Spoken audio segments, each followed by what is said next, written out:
Hey everyone, Scott Hansen here from NFL Red Zone. I hope you're checking out 1 hour of 5 Yard Rush, one of the best podcasts on NFL football in the UK.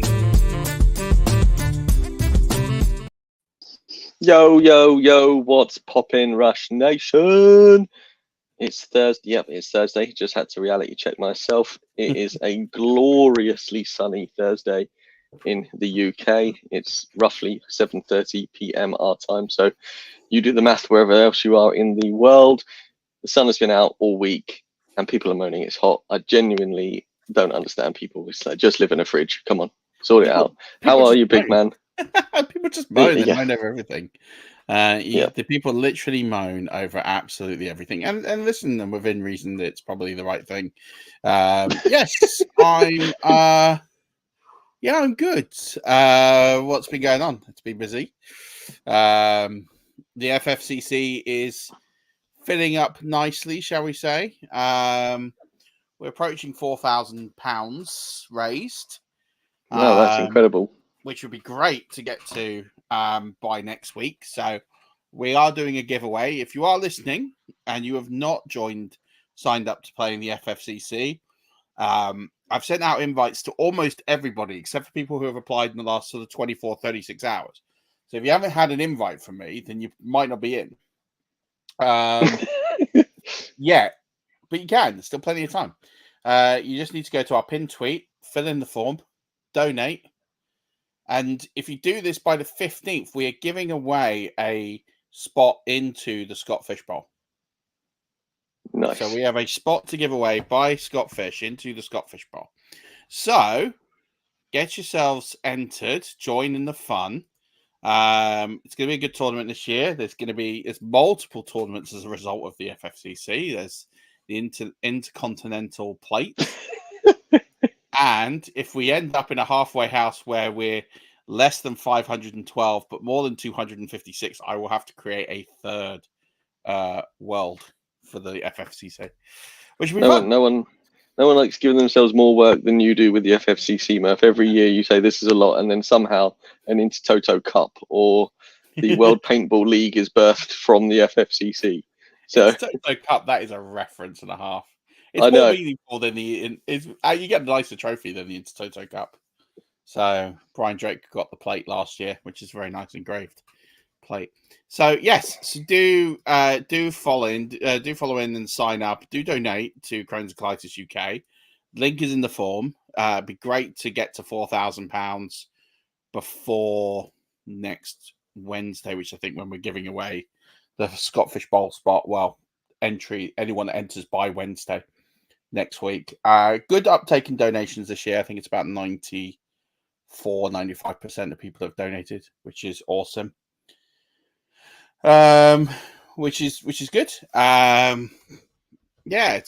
It's coming together nicely. We'll see what happens in a month or so's time, but hopefully we have lots more people and we have lots of great analysts and friends of mine that will be popping in and flooding the chats with good vibes. So yeah, it's going to be a good tournament this year, that's for sure. Good vibes only. If you are watching this currently or going to watch it later, you'll see that my face is bathed in the glorious golden hour sunshine, which is actually making me a little bit spooky, but you'll only get that if you come and watch. So do head over to YouTube, hit the bell, subscribe. You'll know when we're live, and then you can see me in all my glory in the golden hour, or not so much glory if you don't like it. But hey, right, Murf, the draft is done. I haven't listened to the last show where I couldn't get on. What did you talk about night one? All I did was a bit of a recap night one about sort of what happened with the quarterbacks, the wide receivers, what my initial takes were from that. So haven't done too much on the fantasy implications. So obviously people have had time to digest the Michael Penix Jr. news to the Falcons.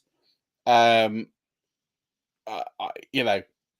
don't necessarily like it from a franchise perspective, but how many times have I come on here and said that I think Michael Penix is a great quarterback, and don't be surprised if he goes in the top 10 of the NFL draft?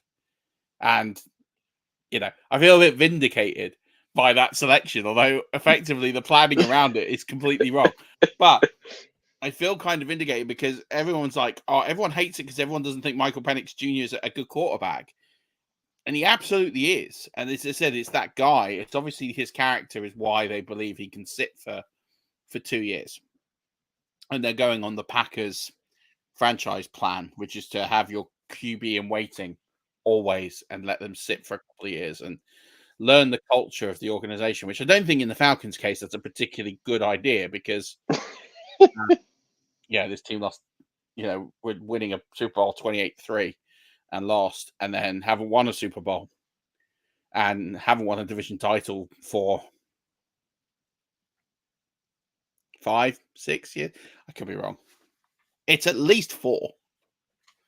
So, and everyone in that building is quite new. So it's quite a difficult place to go into, especially when a quarterback's earning $100 million. That quarterback room is going to be 80 cap this year. So a lot of dough. But, I think Penix Jr. is a great quarterback. That's really all you missed is I kind of had some time to think about someone. I keep getting asked, can you justify that pick in any way? And I have finally found a justification for that pick, which is you've got a brand new GM and you've got a brand new head coach in there. First year. Yeah. Yes, they've signed Cousins, but effectively by drafting Penix, they have secured themselves a 3-year deal because no one is going to fire those two with that quarterback. They wouldn't have made that decision without telling the owner what they were going to do. Yeah. So they've obviously come in with a 3-year plan, 4-year plan, whatever it is. And so Penix is obviously part of that, and therefore is unlikely that they're going to lose their job before Penix starts. So they basically secured themselves at least 3 years in their jobs. And that's the only reason. That's the only reason I've got logical reasons to why they would do what they've done. But fair play, they've done it. So not much more you can do. Yeah, it's true. Let's talk some fantasy implications for the players. How far down the list do you want to go with? Obviously, we've got Caleb Williams in the Bears. He's going to start straight away because there is nobody else. Yeah, he's going to start. Yeah, he's going to. Go on. I mean, I think all these QBs, with the exception of Penix, will start within the first 5 weeks of the season. Yeah, I can see that. I can see that. Williams starts day 1. Daniel starts day 1. May starts day 1. McCarthy, oh, really? Yeah, all day long. I think May starts day 1. Okay. I don't think you take a quarterback at 3 and don't start him day 1. You got a brand new head coach. It's a brand new setup.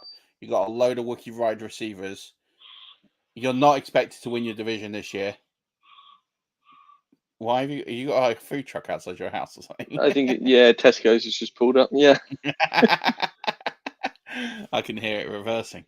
So I think when you take that many wide receivers like they have, and you take a rookie quarterback at 3, and you're not expected to win your division, you got a new rookie head coach. I don't get why you play Brissett. I don't understand. Like, to me, that wouldn't make any sense. Now, what do you gain? Are the Patriots going to win their division this year? No. So what are you gaining playing Brissett? Nothing. You don't gain anything. The Dolphins, the Bills, and even the Jets are so far ahead of them in their division that they're the 4th best team in their division. So you do what the Houston Texans did. You start all your rookies, you give them time on the field, and you let them learn on the job. Now, I like having Brissett as a coach, as a mentor, as a good character guy. He'll help May out. I think all of that makes a lot of sense. Like, I'm not dissing Brissett here. I just think he's not the future of your franchise. Yeah. Don't do what the 49ers did and sit Trey Lance into oblivion. So I think those 3 start day 1. Penix obviously doesn't. Penix probably won't start until the end of next year, maybe the start of year 3. McCarthy does have the hardest contender to beat out in Sam Darnold. So I do think he has a battle on his hands, and I don't think he necessarily wins that out of camp. They paid Sam Darnold a significant amount of money. They have weapons on that roster to do some damage. So I can see them starting with Darnold. As to how long it takes for McCarthy to get the job, I think depends how they get on in the opening weeks of the season. But I think Sam Darnold will have a very, very short leash. I think he'll last maybe to the bye, maybe less. I think it's interesting because the bye will come after the London game, you would assume. So if things are panned out, I think play in London week 4. This hasn't all been announced. This is like in theory and rumored dates, but they're rumored to be in London week 4. We know they're coming to London. I mean that part is true and given. So we think they're going to play in London 6th of October, which is I think week 4. So you'd assume they'd be on bye week 5. Depending how they are in those first 4 games, will shape whether JJ McCarthy is in after the bye week.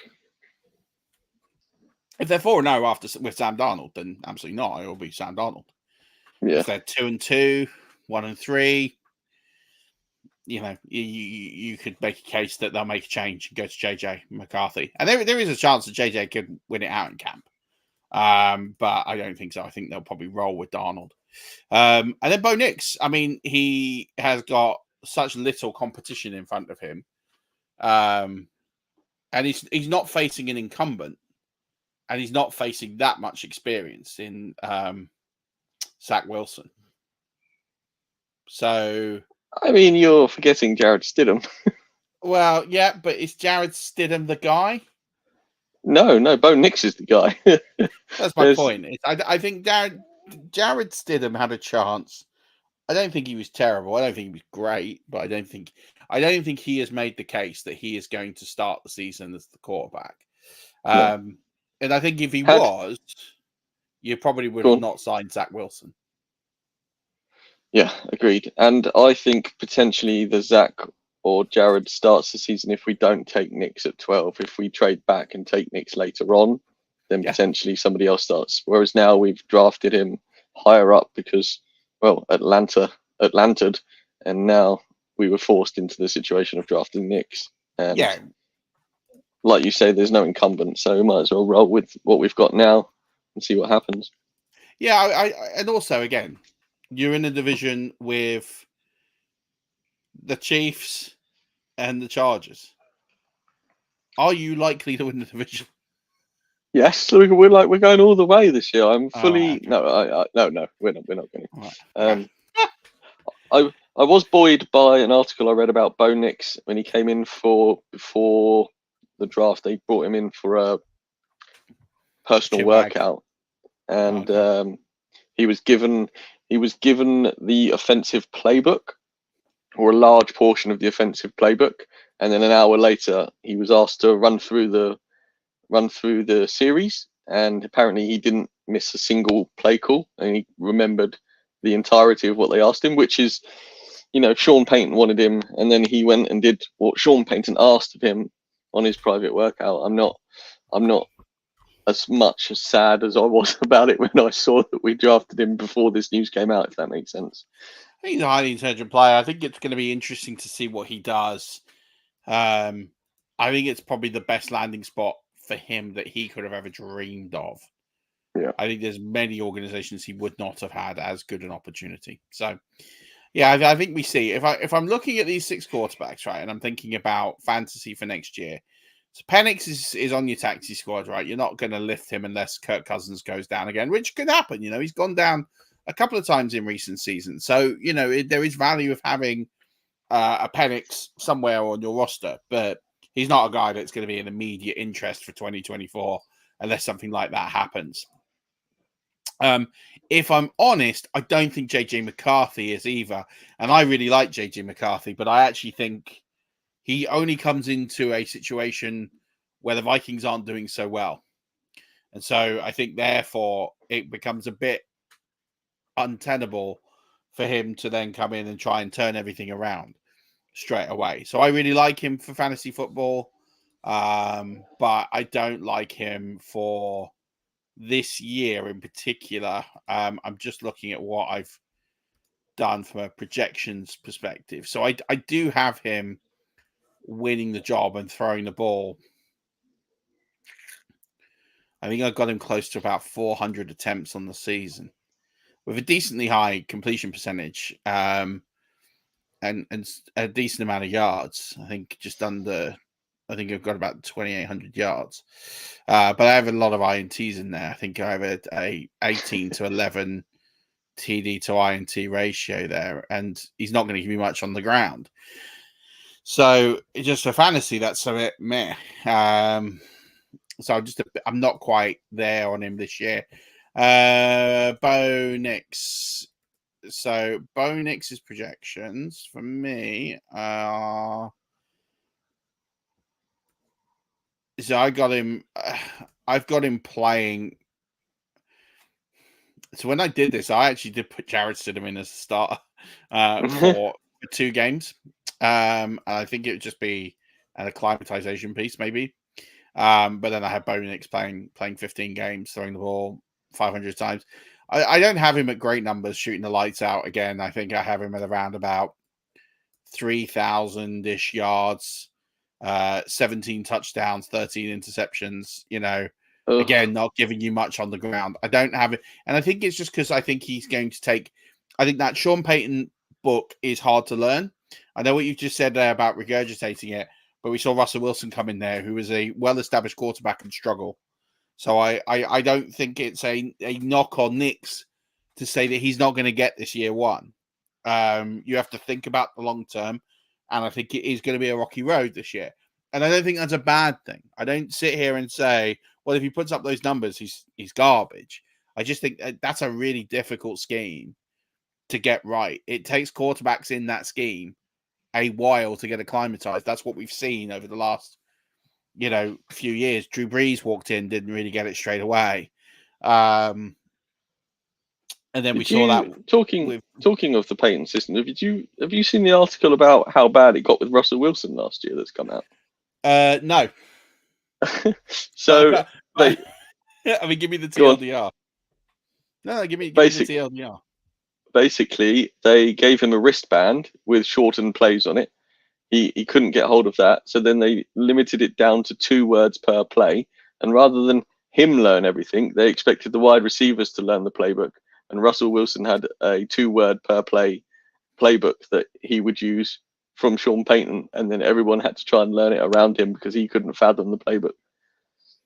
And that, basically, wow. I mean, okay, so that confirms a lot of what I'm saying here. That it's not a knock on Nix if he puts up those kind of numbers. It's just a hard scheme to learn. So, so then I got the final ones, right? So I'll do May. Where have I got May? Just after April. Bingo. See, I do have Drake May playing all 17 games. I have him throwing the ball about 550 times. I have him throwing for about 3,500 yards. But again, I have him a very measly sort of 19, 20 touchdowns, 13 interceptions. But where he does have an edge on the others is I have him for about 350 yards on the ground because he will scramble. He will make some plays with his legs. Yeah. So that's kind of where I have May. It's not spectacular. It's not bad. It's kind of going to be around that QB 23 to 26 range is kind of where I've got him. It's kind of in the super flex. He's startable. In a regular league, he's not. I think he gets better, but again, it's not a player that I'm actively sort of thinking about for 2024, throwing into a lot of places and starting. So there's that. So then we've got Caleb Williams and Jaden Daniels. Who do you want me to do first? Jaden Daniels. Okay.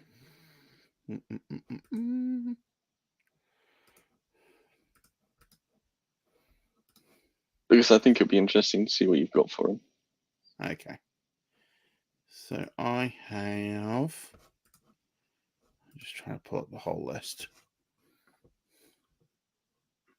Interestingly, like these aren't the type of guys that I'm thinking about targeting in my 1QB leagues.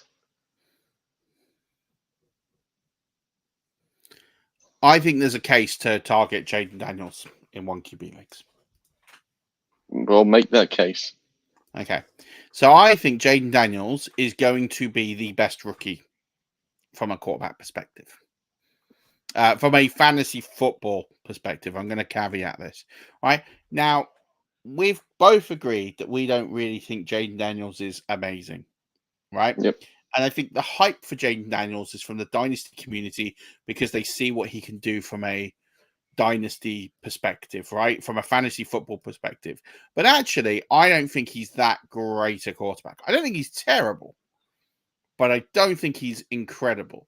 But what he is going to do for you, for fantasy football fans, is he's going to run with his legs. So I see him putting up. I see him putting up over 600 yards on the ground. Okay.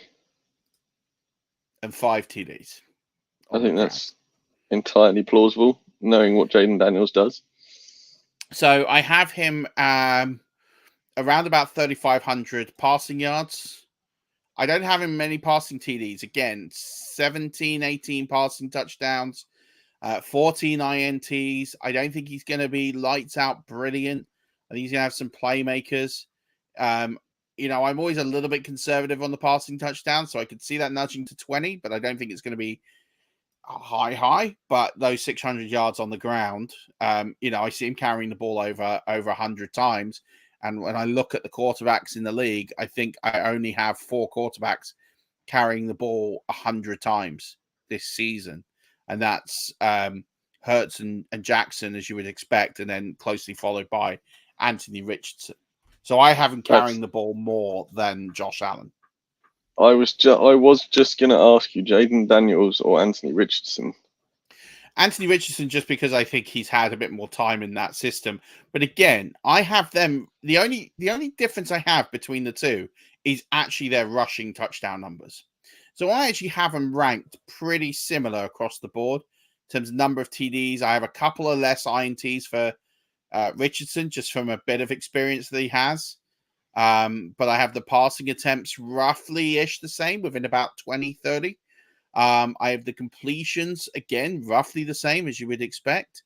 Both those nudge slightly towards Daniels. I have Daniels ever so slightly ahead on passing yards, but I have Richardson ahead on passing TDs, carries, and more importantly, those touchdowns, because I think he's going to vulture a lot of those touchdowns at the goal line. And that's something he has that, say, Daniels doesn't. And I think that's the only reason I can make a case for Richardson top 10.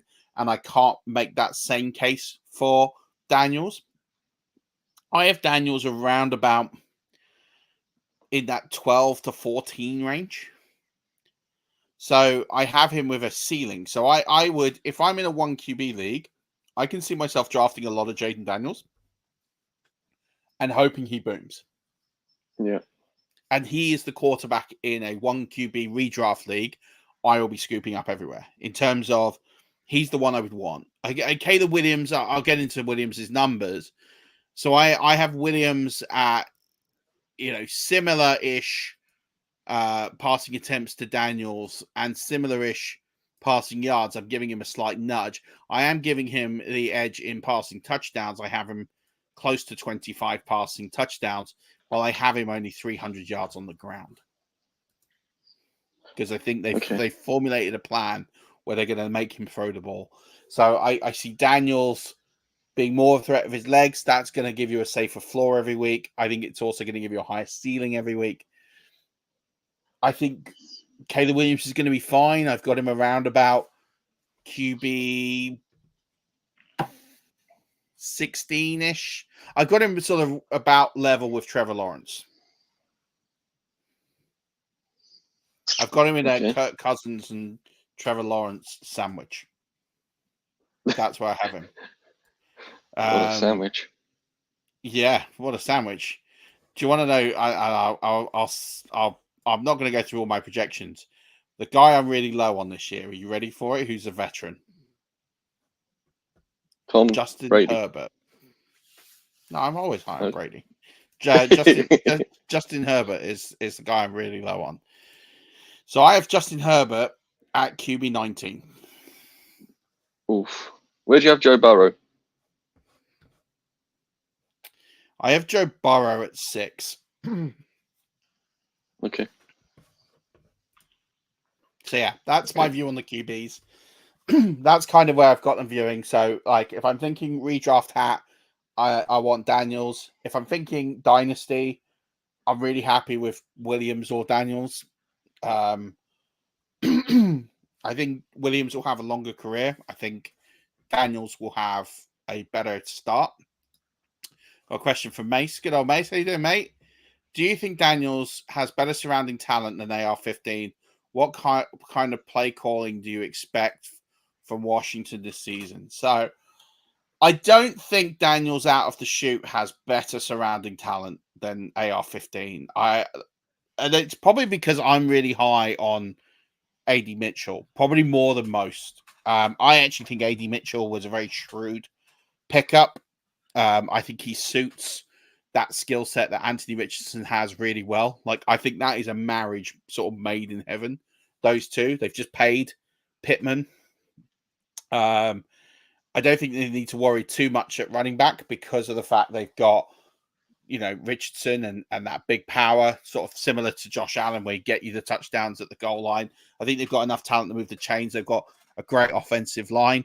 So I think they'll move the ball quite consistently. The Colts, and I really rate Shane Steichen. And I think Shane Steichen, you look at what Shane Steichen did last season with all of his players being injured, and they still put a sweat on the playoffs going into the final game of the season. I mean, that's phenomenal. Like, for what he did, and we saw how bad the Eagles got when Shane Steichen left. I think that's a really big thing. So I kind of disagree with that premise. I think Daniels has some good talent around him. I think for me, the issue I have is actually a little bit on the play calling. So they've got Cliff Kingsbury in here. You're going to see a lot of, I think for me, I don't know if I trust Kingsbury in this situation. So we've got this, and he's going to be given autonomy because Dan Quinn is not an offensive guy. So that he is going to go to Cliff Kingsbury. There's the keys, go nuts. And I think Cliff Kingsbury is an offensively gifted coach. But the one thing he doesn't have is patience. He doesn't do a stay the course kind of thing. Like, if something isn't working, he'll change it as opposed to put continued reps in to see if that plan goes to fruition. So I think Kingsbury will bring some chaos. And I think it's going to be a bit messy this first year. And I think they're going to rely on Daniels to use his feet to extend plays, to they'll probably put some designed runs in there, just some things that will basically allow them to keep moving the chains. They also, I'm not sure, as much as he's got a lot of receiving weapons, I'm not entirely sure that all of those are a good fit for that semi-air raid scheme that they're going to put up. And so I think they've got to work out in their room who the right talent is going to be. And then you need Daniels to actually then build that relationship. One of the rookies that we're going to get onto is a guy I'd be really interested in taking late round in redraft this year is Ben Sinnott. Now, he is the tight end that they've drafted. They brought in Zach Ertz. Zach Ertz is 34, I think, off the top of my head, 34, 35. He's been injured. He's missed a lot of time. Like Zach Ertz in his day, phenomenal player. Are those days gone? Arguably they have. So I think we see rookie tight ends come in and we see rookie quarterbacks come in and their tight ends become a bit of a safety blanket. So actually, I think you're going to see less out wide. You're going to see less deep threat. You're going to see more this sort of short to medium yardage. I think you're going to see Kingsbury try and generate a lot of plays. So I think you're going to see not these sort of 6 to 8 play drives. You'll see these 10, 14, 16 play drives. Rest the defense. And I think that's where they're a good combination, Quinn and Kingsbury, because he'll want his defense, Dan Quinn, to have as much rest as possible. And I think he'll say to Kingsbury, if you go on a 14-play drive and get a field goal, that's pretty good for us. We'll take it. The thing I worry about with Kingsbury is, does he stay the course with the rookies, and does he keep tweaking? Because we saw this in Arizona. He got very impatient when he got Kyler Murray. Tweak. And there was never any consistency, so they never really built on any success. So that's my worry with it. But I think Daniels, and I'm not the biggest Daniels fan. I'm not a big Daniels lover, but I think in that scheme that could work reasonably well. But I think it will take some time. But I think because of what Kingsbury will do and design some schemes for him that will be very rookie friendly to start with, and those sort of short, high percentage throws, short yardage plays, I think we're going to see a lot of that. A lot of screens, a lot of stuff in the flats, a lot of use to the tight end. So that's kind of where I have it. But it's a good question. Nice. The RB class was not the greatest before the draft, and people must by now know their landing spots, Murf. Of the landing spots, is anything jumping out at you here for the rookie running backs that you think that's going to be good? Good or bad? Or both, everything. Give me the good, the bad, and the ugly. Should I start with the... let me start with the ugly, because I think you and I are a big fan of Blake Corum, right? I think that's pretty safe that you and I quite like him. I think we both talked about him quite highly before the draft as a player we'll keep an eye on. And then as soon as he got picked by the Rams, I'm out. I'm completely out of the Blake Corum business. I don't want him on any of my teams. I don't want him anywhere near any of my rosters. I am done. I'm out. That is the single worst landing spot that could have happened to him. Like, that is single-handedly the worst thing they could have done. Because you drafted him into an organization that doesn't historically like to stick the course with running backs that like to just feed one guy the ball. But also, you drafted him in the team where they've already got the most... Like, if I had to comp Blake Corum to a running back in the NFL currently, I'd have said Kyren Williams. So they just drafted the same guy. Now, Kyren Williams is going nowhere. He had a phenomenal season. Kyren Williams. He is the dude. He is the guy. Blake Corum is like just gone. He is an injury away guy, and that is it. Now, if Kyren Williams gets injured, I'm back in the Blake Corum business. Until that happens, I'm out. There is no reason.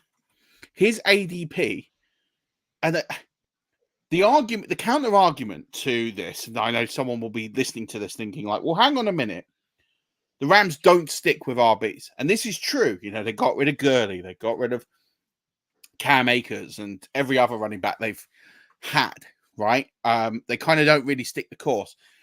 But they haven't really had a running back that's been the level that Kyren Williams... I mean, they did with Gurley, and they stuck with Gurley, and then Gurley got injured, and then they brought in... I can't remember his name. He came from the Panthers, won loads of people leagues, literally off the street.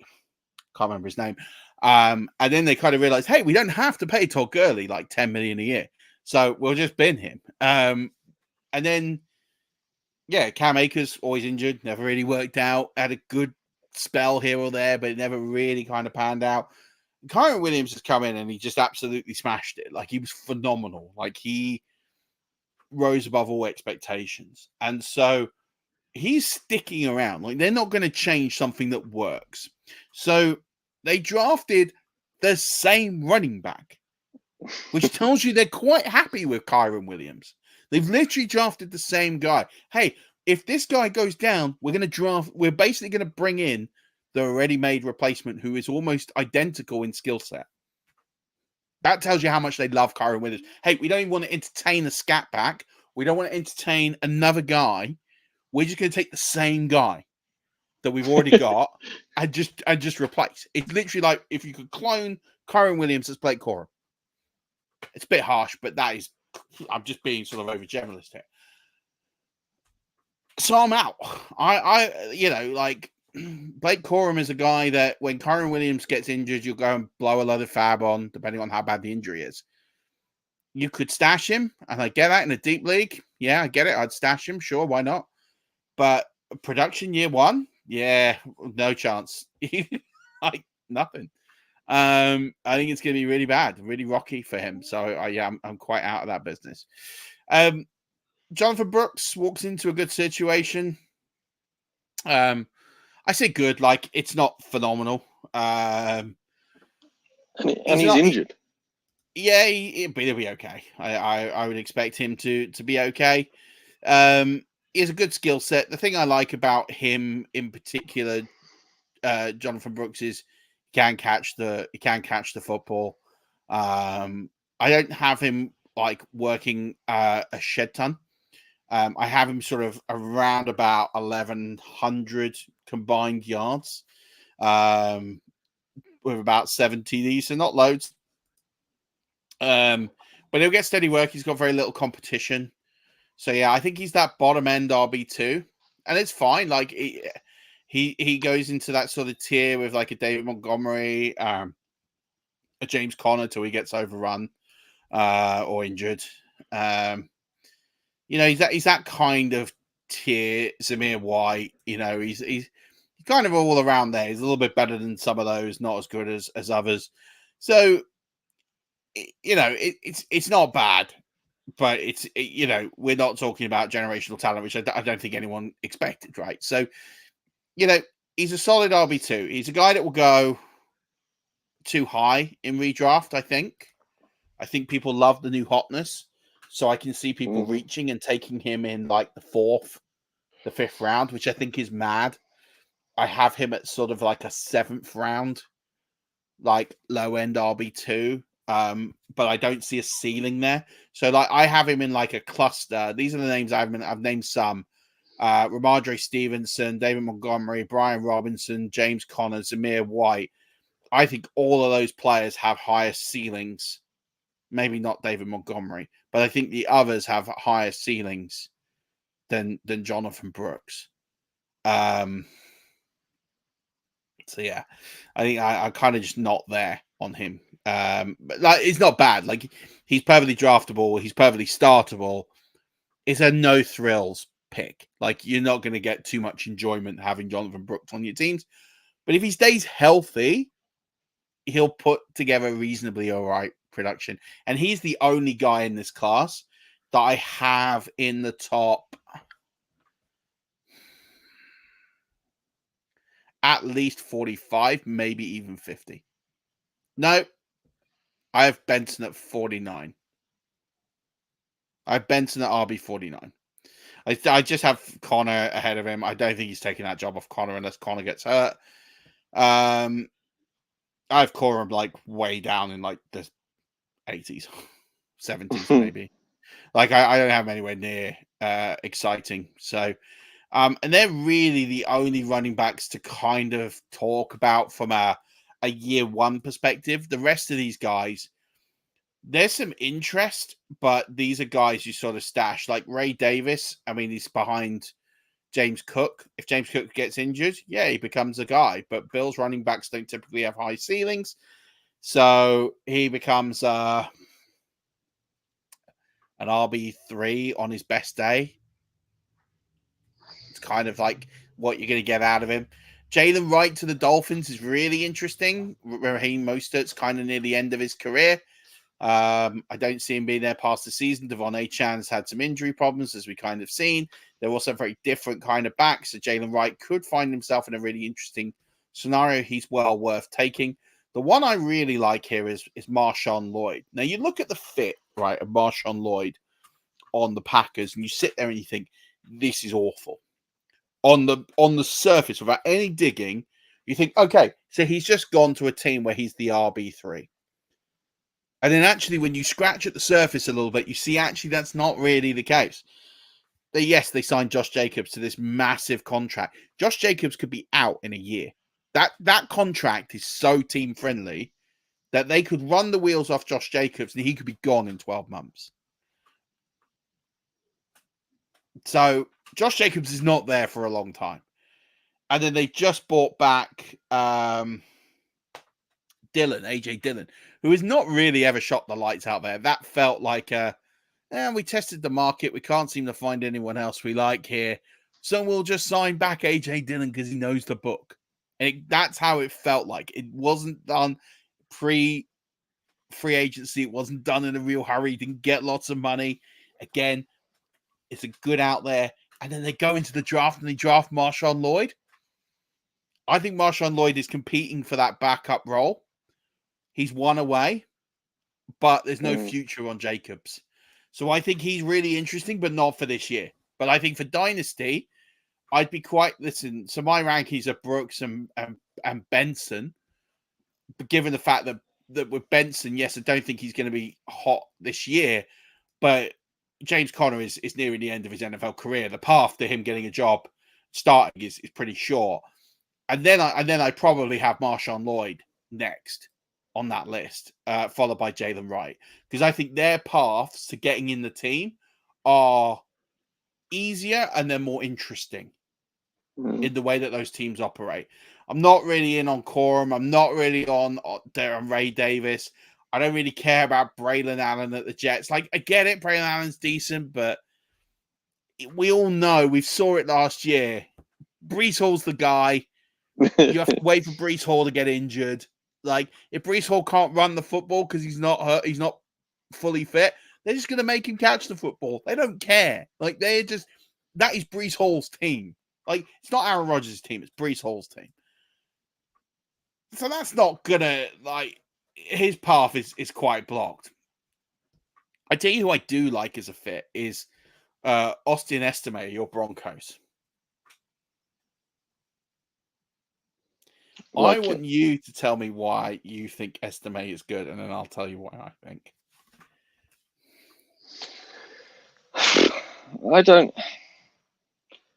I didn't like him immensely coming into the draft, and then obviously his combine was pretty poor. Yeah, it wasn't great. I think it was like second worst, wasn't it, to what's his face, who had an even worse, who had the absolutely terrible combine as the running back that did his stop. Was it Bucky Irving? Yeah, Bucky Irving tanked hard. Yeah, he did tank her. I to be honest, I think what we've seen from running backs out of Notre Dame previously is quite good, and I think he's the same sort of running back. But fit wise, I couldn't tell you why he's a good fit. So I think it's really interesting they drafted a running back, which tells me everything I need to know about the situation. So you got Javonte Williams, you've got Samaje Perine, and you've got Jaleel McLaughlin. And yet Sean Payton goes into the draft and he drafts Estime.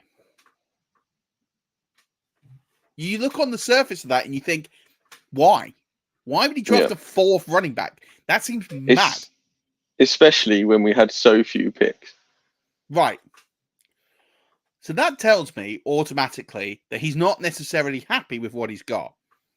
And he's probably right to think that, because you've got Javonte Williams. Now, Javonte Williams is a great talent, but he's had too many injuries. Yeah. I think the runway to Javonte Williams being what he could have been is drastically shortened. And I think his career as a result is drastically shortened. I would not be shocked if Javonte Williams is not playing in the NFL in 2 years from now. I think he's one injury away from pretty much being done. And I think he's lost some pace. And I think he's not the back, unfortunately for him, and it's not any slight on him, that he's not going to reach where he should have done as a potential player. Samaje Perine is like 108. Like, he's old.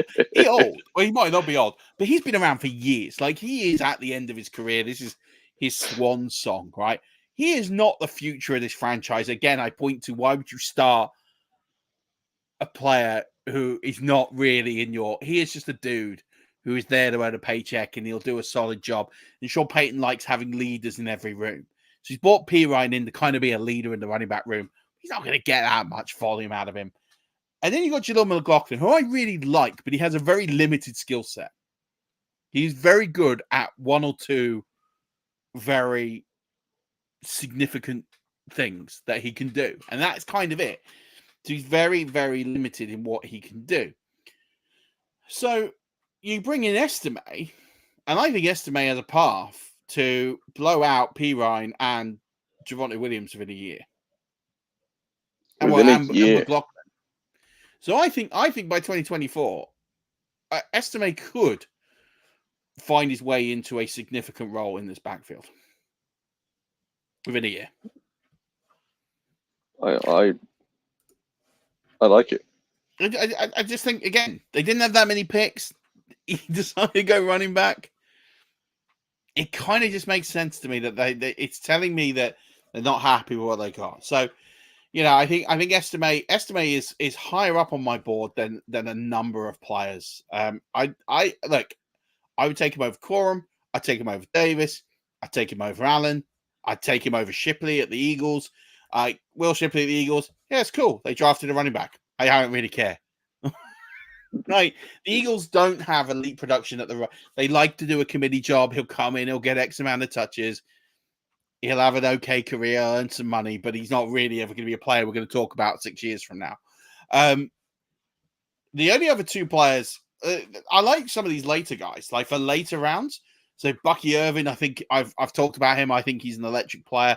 He's got a very unique skill set. He's the kind of guy I'd love in best ball because he's the sort of guy that will put up like a 25-point week and then put up a 0 the next week. And I don't want that startup headache.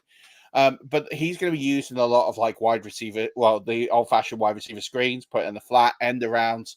He's the kind of guy you get him in space and guys don't tackle him. So he's a home run hitter. That is what it is. So he'll have low volume, but he'll have high explosivity, which wasn't showcased at the draft. But the Bucs still see something there, and it's kind of a good missing piece. They don't really have explosive playmakers in their team. They have a lot of really solid guys. So to bring in someone like Irvin, and then you got Liam Cohen, who's just come in as the OC. And Liam Cohen, if you think about his time in LA, very brief, but we saw him work these running backs into situations where they could excel, and I think he'll do the same with Irving. I really like Vidal out of the Chargers. And again, it's not so much that I think he is a phenomenal player, but we know what Harbaugh's kind of style is like, pound the ball down your throat, big use of the running backs. The running backs in front of him are the Gus Bus and J.K. Dobbins. Now, J.K. Dobbins gets injured every year. Incredibly talented back, but he just gets injured every year. Mm-hmm. So he'll take care of himself from a depth chart perspective, and then he's got to beat out the Gus Bus at some point. Not impossible. Yes, I know there's other guys on that roster who have done absolutely nothing for years, which is why I'm kind of not giving them any credence. Again, I can be kind of glib here, and I'm not with people's livelihoods and careers, but I'm just talking about from the perspective of Vidal here. I see Vidal, when J.K. Dobbins goes down, he will be the backup. He will be the one-away guy. And he'll probably find in some routes. So I quite like his path to success, as I do with Jawar Jordan of the Texans. Very similar. I think his path in a year's time, when Singletary's probably off that roster, Joe Mixon's getting to the end of his career. If he does well, might not. He's a fifth round guy in rookie drafts, late fourth, fifth round guy. We're not talking about guys I'm sitting here snapping saying these guys are the new hotness, they're going to smash it. I don't necessarily mean that, but I look at paths to opportunity and think Jordan is a guy that is far more interesting to me. I would much rather have shares of Jordan than I would of Blake Corum. Yeah, anybody with a path. Yeah, and Blake Corum has a path, but the capital you've got to pay for that path is too rich for me. Sure. So that's where I'm kind of at. So that's where I really like him. Yeah. What about Dylan Laub or Laub? Laub? Yeah. Similar again. He's behind Zahir White. There's a good path. But Zahir White's not made to be a bell cow back in the NFL. We saw it at Georgia. He's not the guy. that can do the whole workload. But we saw at the tail end of last season that he was. I don't think he hasn't got a whole, like, I just don't see him having a whole season as a bell cow. He might not, in which case Lab is interesting, but then I also think that the Raiders will address that. I think, and I reckon they would either do it through trade or through the draft next year. Again, they're a team that you're not expecting to put up contend this year. Yeah. And so that's, I'm just trying to think of this. I'm trying to think who I'm missing on their depth chart, because it's annoying me. There's someone else on that depth chart. Are you looking it up, or do you want me? Alexander Matheson. That's who I was. So I couldn't think. Who again? No. You did the right thing, Murf. You forgot Alexander Matheson, who we saw last season is completely forgettable. Do not feel bad about it. He is completely forgettable. So yeah, and that's why I forgot about him. So yeah, like his path is, again, it's good. I think there's a good path there for him. So again, it's another player I think is interesting. These are good late round guys. You can get Estime Irving, Vidal Loeb, and Jordan in the 4th round, late 3rd. They're talking about mid 3rd, late 3rd onwards in rookie drafts. These are guys. So I have a general rule that I don't really touch wide receivers past the 3rd round in rookie drafts unless the rest of the positions are gone, because their path to doing anything significant is not there. They just become guys on a roster. So, like I love the analysis that people go into looking at like the rookie wide receiver 40. Is the rookie wide receiver 40 going to be a thing in fantasy football? Absolutely not. Once you get past, it's just not. Like, I'm not being horrible, but they're just not. Once you get past 8, I would say in this class there are 14 guys. Okay, so I was going to say we've got about 8 to 10 minutes left-ish. We should talk tight ends, because this wide receiver class is deep and deserves more time than a quick scan at the end of today's show. Fair. All right. Well, let's do tight ends, because that is short. I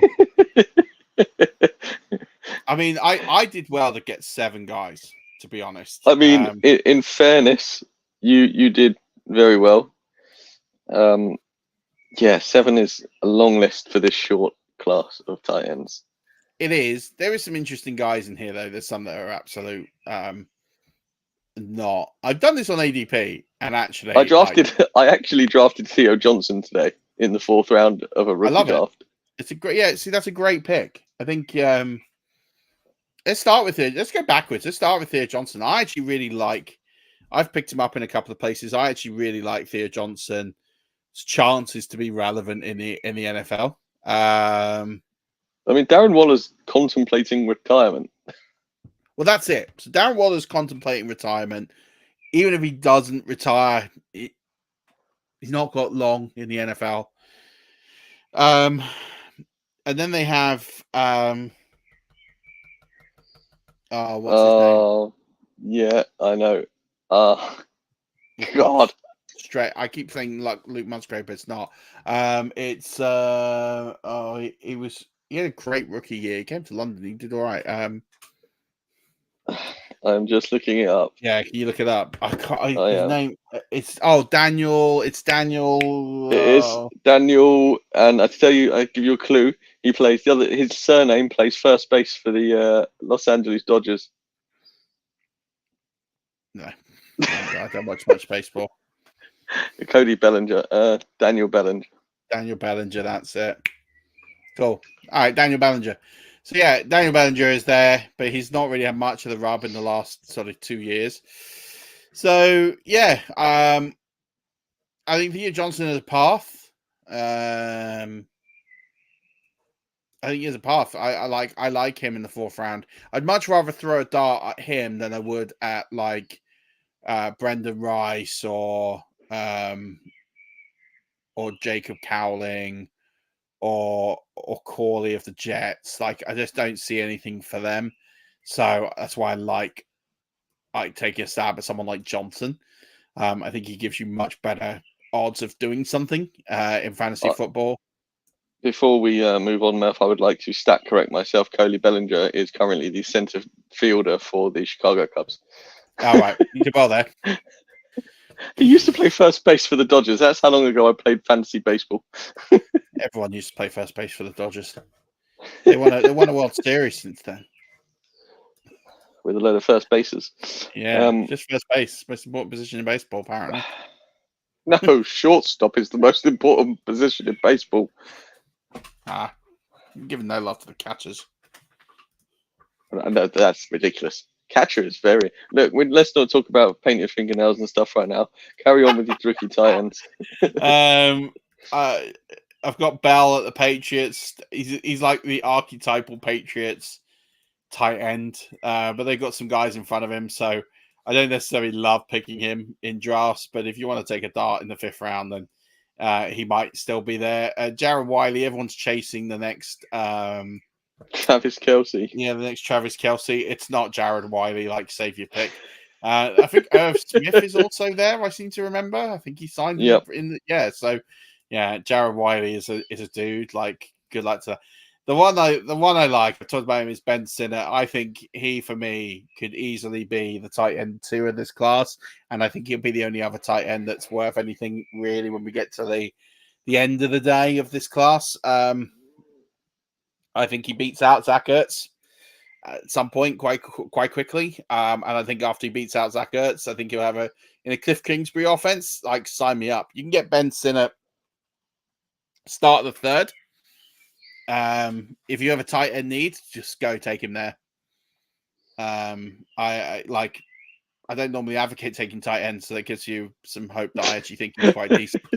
Ben Sinnott, I think to the Commanders, I actually think is quite decent. So if I give you an idea, I think I have him fantasy relevant this year, which... Whoa. You mean he's scoring 1 touchdown? Yeah, I mean, it doesn't take a lot to be fantasy relevant in this position. Where is he? I'm going to quickly see if Ben Sinnott is available in this league I was just telling you about. Let me see if he is available. Because if he is, I'm going to take him. Guess how many picks there's been in this draft today, Murph? 3. No, you are well over. Brilliant. Yeah, I think there's been 1 or 2 picks. Well, that's not good. I can't seem to find Ben Sinnott. Oh, no, he went. Oh. Yeah, so I have Ben Sinnott getting about 49 targets, 50 targets. So yeah, I have him sort of like in the teens. I have him as a bit of a red zone weapon. But yeah, we'll see what happens. I like it. Okay. And then Eric Alley to the Bengals. I don't know why he's going higher than Sinnott. I can't tell you that on ADP. It makes no sense to me. I wouldn't draft him. I wouldn't draft him with a barge pole. I wouldn't go anywhere near Eric Alley. The Bengals just don't use tight ends. They haven't used tight ends for however many years. I can't remember the last time the Bengals had a fantasy relevant tight end. It might have been during the Reagan administration. Spoiler alert, that was in the 80s if you haven't done your American history. I genuinely cannot remember. I mean, Ochocinco was probably the last one, right? The last fantasy relevant. Last fantasy relevant Bengals tight end. This could take a while. Mike Gesicki. He's currently apparently a Bengals tight end. Okay. I'd argue he's pretty much never been fantasy relevant. He had one season with Miami that he was okay. He was more a draft hype. He was like an athletic freak who just never, ever delivered. But yeah, okay. No, that's fine. But he's certainly not done it with the Bengals. So I'm just looking up the best Bengals tight ends of all time. Let's just have a quick scan through here. Of these names, Tyler Eifert. Right, Tyler Eifert. There we go. Yeah, you're okay. I'll take Tyler Eifert. So we're going back to the teens. CJ Zuma had a good week. Yeah, that's how far we go. To be fair, I had forgotten about Tyler Eifert, but Tyler Eifert was decent in his day. That is throwbacks to when we started the pod. We would have Tyler Eifert in rankings and talking about him, and that was pretty much at the end of his career. So yeah, Tyler Eifert. Okay, so we're going back 7, 8, 9 years. Brilliant. Okay, so that was the last time the Bengals had a relevant fantasy tight end. So like when they take a tight end, it makes as much splash in the ways in my news world as well a newt in a pond. That's Random animal. Yeah, well, just don't make a big splash. So yeah, I'm not bothered. And then Jatavian Sanders to the Panthers. I mean, like they've tried to get our boy Bryce Young some weapons. I don't know. Ultimately, I just this franchise has drafted so badly in the last 8 years offensive talent. Like since Christian McCaffrey, they have not necessarily drafted a good player on offense that I can remember. So, like when they draft a player, I'm like, yeah, Jermaine Gresham. There's a throwback name. Love that. Let's do a quick Tyler Eifert quiz, just because I've clicked on his name now, Murf. He had one season over 600 yards, over 500 yards. One of his seasons went over 500 yards, in which he had 615 yards. How many touchdowns do you think he had in the 2015 season, which was his best season by, well, he scored half his career touchdowns in 1 year? 8. No, 13. Tyler Eifert. I was thinking 10. I thought, no, that seems high. Tyler Eifert had a monster year in 2015. Baller. He was the Travis Kelce before Travis Kelce. I don't think he was. I think everything he knew. Okay, tight end fantasy rankings 2015. We've gone off the rails. I apologise. I didn't you answer this. So we can bring it back. You answer this question while I try and find out where Tyler Eifert finished. Do you all like Sinnott with McDaniels more than JT Sanders? I wasn't impressed with JT Sanders' combine numbers, and draft capital certainly favours Sinnott. Yeah, ultimately I do. I think Sinnott is the guy for me. Obviously you got Ertz in there, so there's that situation. But yeah, I think for me, I do think that's a good pairing. Sinnott's got quite a wide catch radius. I think he's a big body guy. He can make plays. I don't think he's an explosive player. Like I don't think he's going to flatten lots of players, but he's pretty decent in pass pro. Not incredible, but he's decent enough. And I just think for me, when you've got a rookie QB, and this is why I was so impressed with what the Texans did last season. The Texans last season, they let Stroud cook. They just put him in a situation to succeed. They took the pressure off and they just let him play. And they let him make his mistakes and find his feet and find those rhythms and let him throw the ball 50 times a game. And that was purely for the design of letting him find his feet. Like, hey, you throw 5 picks, it doesn't matter. Like, it's fine. We will deal with the consequences of this. And that, I think because it was so relaxed, he didn't make those picks. In fact, he was phenomenal from the start. And then if you notice that he started throwing the ball less towards the end of the season because it was more controlled. It was less erratic. It wasn't a training exercise. It was, effectively they were fighting in for playoff spots. So when you've got, I think the Washington Commanders are so raw from that side of the ball. Yes, they've got some experienced talent in the room from a wide receiver perspective, but I look at that core unit, even like the offensive line, and you look at the running backs there are kind of a mixed bag. They've got, Austin Eckler. There's a reason they brought Austin Eckler into that team because he'll catch passes. I think, I look at what that team has done and it's all about those short to medium catches. And I think that's where Sinnott gives you an advantage because he will make those. I think he's a body in the red zone. I don't think he's going to catch a ton of touchdowns. I don't think he's going to be lacking in that department. But everything points to me, again, that's why they signed Zach Ertz. They want guys in that short to medium range who are going to catch the football, turn, and hold on to the football and make a play. Sinner, I think, is going to do that over Sanders. I think Zach Ertz won't last the season. He's not played much football in the last couple of years. That ring rust will really come out. And I think they'll just let Daniels find his feet by throwing the ball, but making those completions and building his confidence. That's where a reasonable expectation of what they want to do. I will caveat this that Cliff Kingsbury is a bit nuts and could go off script any moment. Murf, you said Tyler Eifert was Travis Kelce before Travis Kelce was Travis Kelce. In Tyler Eifert's best year, he finished tight end 7 behind Travis Kelce at tight end 6. So even when Tyler Eifert was being his best, he still wasn't as good as Travis Kelce's probably worst season ever. So does that mean instead of getting like Taylor Swift, he goes out with like Claire from Steps? Is that what we're kind of saying? I don't know who Claire. Who do you mean you don't know who Claire from Steps is? Come on, 5, 6, 7, 8. Come on, you master. No, I know who's like. Okay, Tyler Eifert missed 5 games that season, and he scored 31 of his 170 points in week 1. If that's all you need to know about Bengals tight ends. Claire from Steps. Here we go. We're going. Right, you do that, and I'll answer this question. I'm having a hard time pressing draft on tight end. So many options. Third round of Superflex rookie drafts. Baker, Lloyd, Burton, Wright, etc. So you must have missed the start of the show. I really love Lloyd.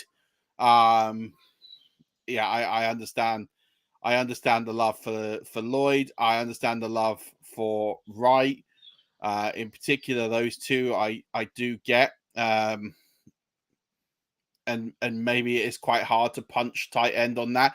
I'm not a big tight end guy, so I can definitely sympathize and get that opinion. But yeah, I'd go back, listen to what I say on Lloyd. Lloyd's the guy I'd smash for sure. He's the guy I sort of would really want there. I also talk about like I'm not a big lover of wide receivers past the 3rd round. We haven't done the wide receivers, so I'll leave Devonta's Walker. And I'll leave Jermaine Burton alone for now. But I'd say, look, I like Lloyd. I think Lloyd's the guy I'd be taking quite a lot. Jalen Wright, I feel pretty good taking quite consistently as well. They're kind of the ones for me. I'd be leaning to more in 3rd rounds of drafts. If they're there, I'm not against taking like a Bucky Irving just for the chaos factor and just see what sort of happens there. I'm not against that by any stretch of the imagination. But if you're in need of a tight end, Ben Sinnott is a guy I like. I like a lot more than perhaps other players. So I think my point is, I think you get to a point with this wide receiver class, and my point on this is about Jalen Polk, where I'm just kind of like, yeah, I'm not really fussed. Like the rest of it's like fine. And we'll talk about it next week. Walker, Thomas, McMillan. I can make cases, but I'm not overly like desperate to grab those guys. I'd much rather grab guys who could potentially have a bigger impact. So the Wrights, the Lloyds, but I do think Sinner could potentially be one of those guys. Like, I'm not saying he definitely will, but I like the potential, and his path to get there is much higher for me than some of these receivers in that range. Perfect. We haven't talked about Brock Bowers. All I can say is Brock Bowers is he's good. Don't love the landing spot. Don't forget they invested the 2nd round pick in May of last year, and he's pretty much dust. They haven't got a quarterback permanent situation there, so that is awkward. But he could potentially be a bona fide stud. But I don't love the hype, and I don't love the price for the hype. Do I think Brock Bowers is going to be like an insanely great tight end this year? No. I've got him at tight end 14, 15. Good gosh. Okay. Yeah. I lower lied than and I said I thought. had I lied and said I had said it. I'd said it in the sort of 20s. I sort of didn't scroll all the way to the top of the page. These are the tight ends I have over Brock Bowers this year: Laporta, Kelsey, Andrews, Engram, McBride, and Juku, Kittle, Kincaid, Pitts, Ferguson, Goddard, Hawkinson, Freiermuth, and then I've kind of got him in a mix with it's just blurred on me the screen. Greg Dulcich. Oh, my boy. So yeah, I'm not that high on him in 2024. Maybe next year. So it's a lot of capital to put into a player who I think is not going to finish in the top 12 of the position this year. Yeah. Although he feels where he's going in drafts, I think he's going like 6th, 5th, 6th, something like that in drafts. Like not Superflex, just standard rookie drafts at the moment. And I feel like that's an appropriate time to take him. I took him at 6 because it's too early for me to take a running back, and it's I didn't need, the quarterbacks have gone in Superflex and the wide receivers have gone, and it's too early for me to take a running back at that point. So I punched the ticket at 6, and I didn't feel disgusting with it. Yeah, I can't. I think that's too high. I don't think I could take him in the first round of a rookie draft. Like, I think if I was there at 12, I don't think I could punch the ticket on him. Controversial Fair take. enough. These are the players, right? In the first round of a rookie draft, I would take over him. Harrison Neighbors, Adunze, McConkey, Worthy, Mitchell, Brooks. And then I'd look at a couple of the quarterbacks. And then I would probably take Coleman, Mitchell. I said Mitchell, didn't I? Pearsall. I'd probably take Roman Wilson. Those guys I'd probably take over Bowers. Well, those names are all exciting for next week, which has got me super hyped. I'm fine with all those other than probably Greg and Pat.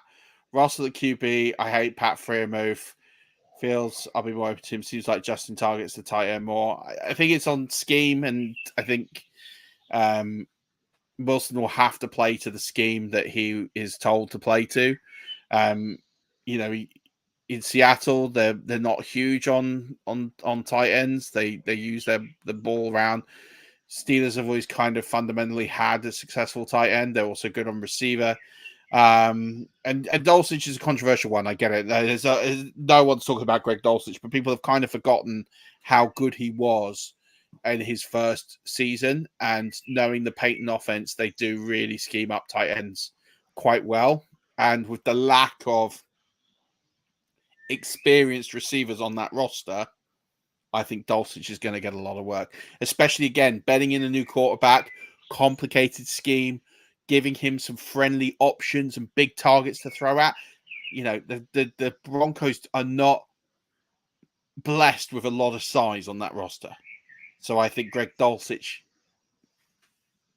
brings a lot to the table. Very little competition for Greg Dulcich as well. Love that. And now I know what we're doing next week. It's even more exciting. So it's going to be the wide receiver class next week. And I promise to get involved, Rush Nation. Murph, anything else before we jet? Sign up to the FFCC, donate money to Crohn's and Colitis UK.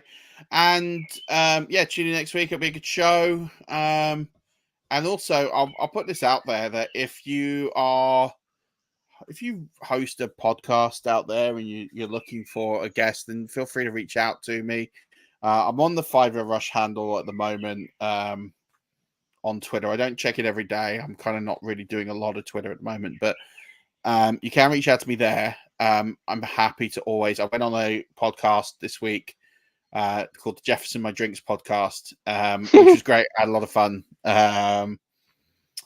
And so I'm happy to do podcasts. I do have a bit of a weird schedule, but I'll try and make it work. We notice we can always try and make stuff happen. So, yeah, I get sometimes people just go like, "Oh, I just don't think to ask you," and then I just don't want it to be like I'm an unapproachable SOB. So please do ask. I'll try and make it work if I can, because I do get asked to go podcast a fair bit, and I do say no.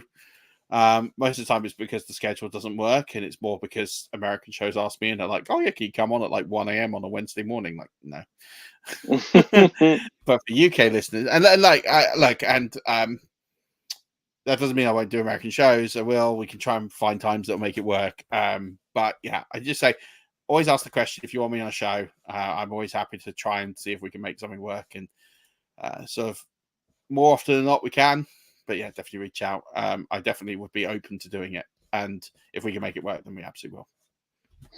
One more thing from me, shout out to all the students who are about to start their exams at high school this week, next week, and in the next coming weeks. I know there's mocks, proper exams and stuff, and my little cousin is starting his first set of big exams. So shout out to him and anybody else doing exams, because it's a tough time. So if listening to stuff like this helps you relax a little bit before those exams, please do indulge in your audio subscriptions and stuff, and do try and take a little bit of a break, because I know exam season could be tough. So shout out to all you people doing exams. That's going to do it from us today here at 5 Yard Rush. Do head over to, although you can't head over to the website because it's currently in transition, but there will be another one coming soon. Thank you for listening today. Murf, I'll catch you next week for the wide receiver class. But as always, Rush Nation, don't forget, keep rushing.